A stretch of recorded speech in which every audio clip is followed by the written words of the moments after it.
Oh, first questions. Dear Venerable, could you please help me understand the purpose of our dreams when we sleep? Are they illusions, auspicious signs, and or fortune telling the present and future? We're talking about dreams. There were volumes and volumes of books written about dreams. Many psychologists, Sigmund Freud, and many others, they wrote a lot about dreams and what they thought about dreams, and even experiments were done on dreams. But let's just do a generalization of what dream is. What is a dream? A dream usually is when you are sleeping and all your forefront 8 sense organs are not working. What do I mean by that? What kind of sensory organs you have? Your eyes, your nose, your ears, your tongue, and your body. When you're sleeping on your bed, are they working? No, unless you're sleepwalking. Some people sleep with eyes open, you know. They are very insecure people. I know in the history of China, there was one general who was always sleeping with eyes open. He was afraid that somebody would assassinate him. So he was always, with eyes open. Have you ever seen anybody who sleep with eyes open? I did. Half open. Not entirely open. Because maybe he's feeling insecure. He wants to make sure that nobody's around. So with half eyes open. So your eyes were closed, your nose, everything. All these four front-end salesmen. We call them front-end salesmen. They are your front-end salesmen, Assuming your body is a company. Let's make an assumption. These are your front-end salesmen interacting with externalities. And then all these front-end salesmen, they already have gone home. They retired already. They're not working. Who else is still working?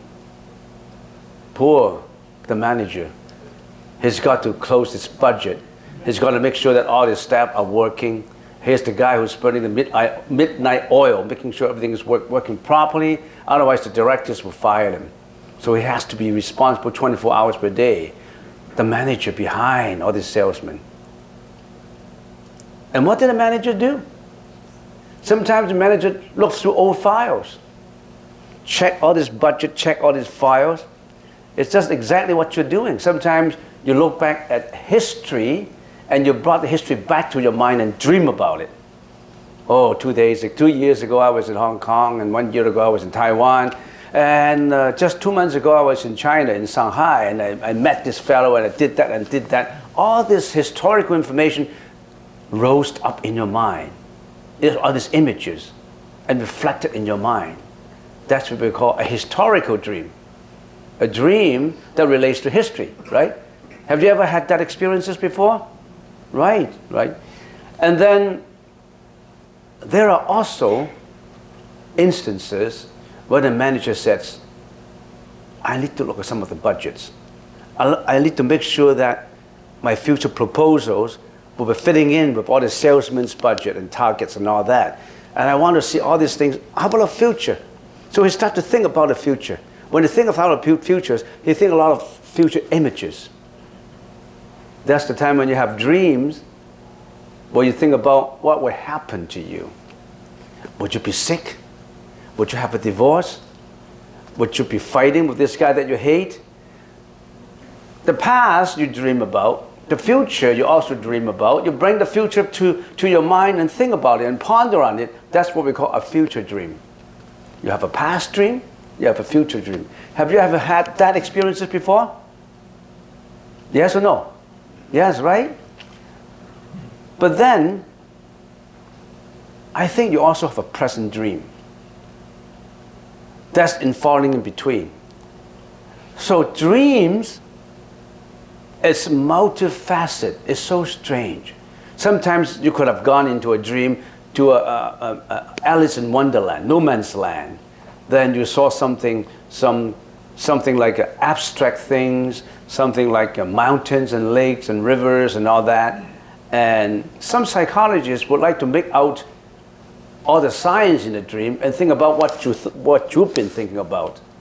If you told a dream interpreter, he can interpret a lot of things according to your dream. Just as if you show somebody a poem that you wrote, he could interpret in whatever he wants a poem to be.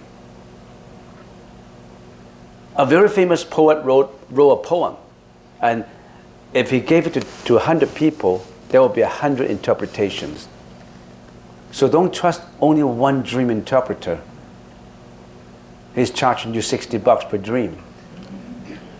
And if you're paying somebody else, he could be telling something different. So what does that mean? Dreams are illusions. Sometimes dream will make you happy, and sometimes some dreams will make you sad.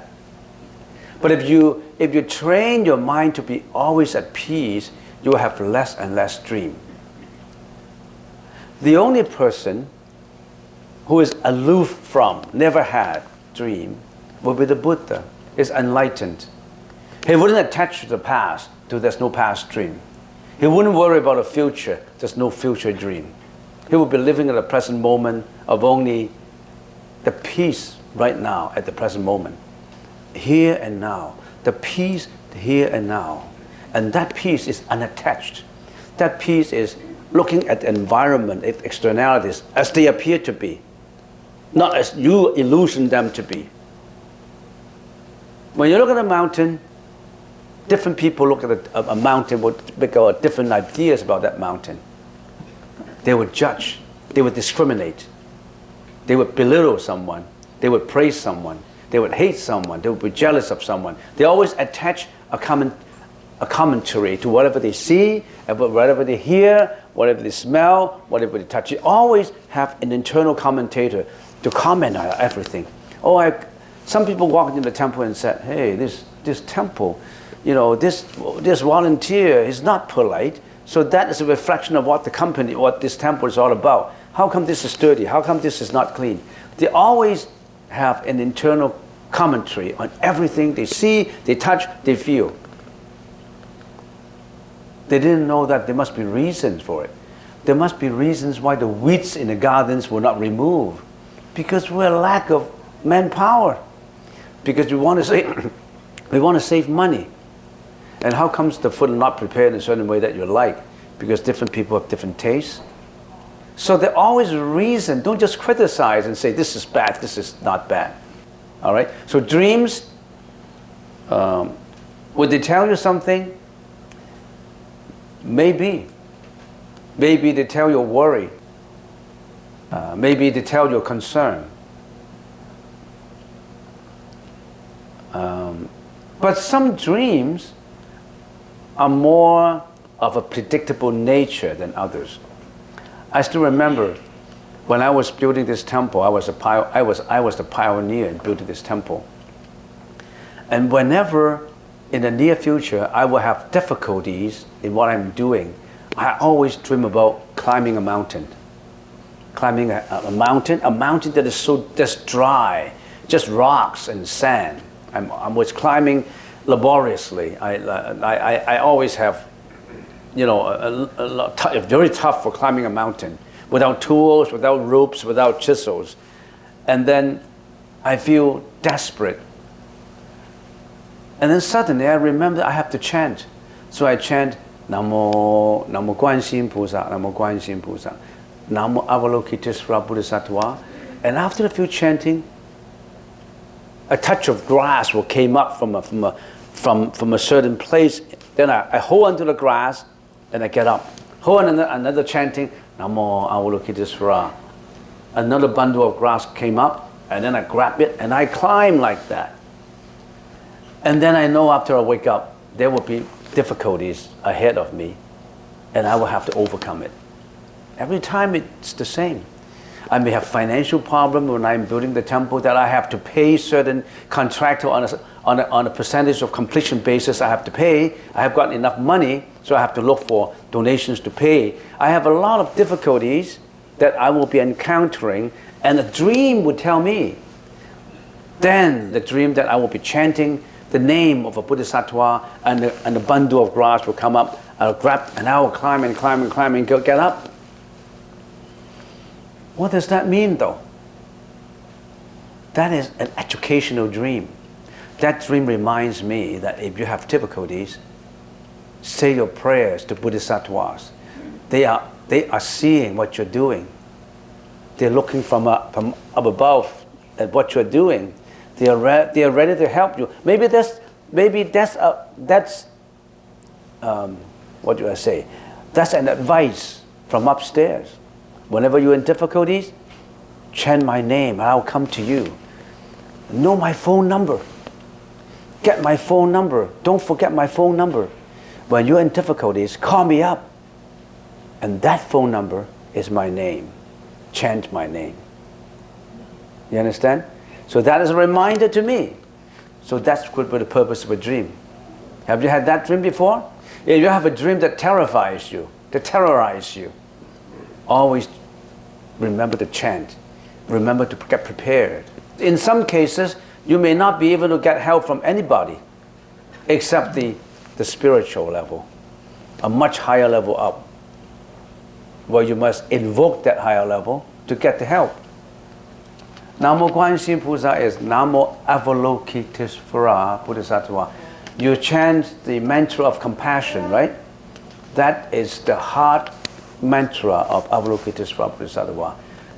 And some people call her or him the goddess of mercy or the god of compassion. They like to use that word God, but God is a very common generalized name. We call it Bodhisattva of compassion. The Bodhisattva of compassion. All right. So you always chant Namo Avalokitesvara Bodhisattva. It's the same mantra. Namo Ratna Dharaya Namaraya Avalokitesvaraya Bodhisattvaya Mahatsattva. That's the long mantra. Or even Om Mani Padme Hum, Om Mani Padme Hum. Have you chanted Om Mani Padme Hum? Om Mani Padme Hum is the very essence of the mantra of Avalokitesvara Bodhisattva. Can you chant Om Mani Padme Hum, Om Mani Padme Hum, Om Mani Padme Hum? It's the same.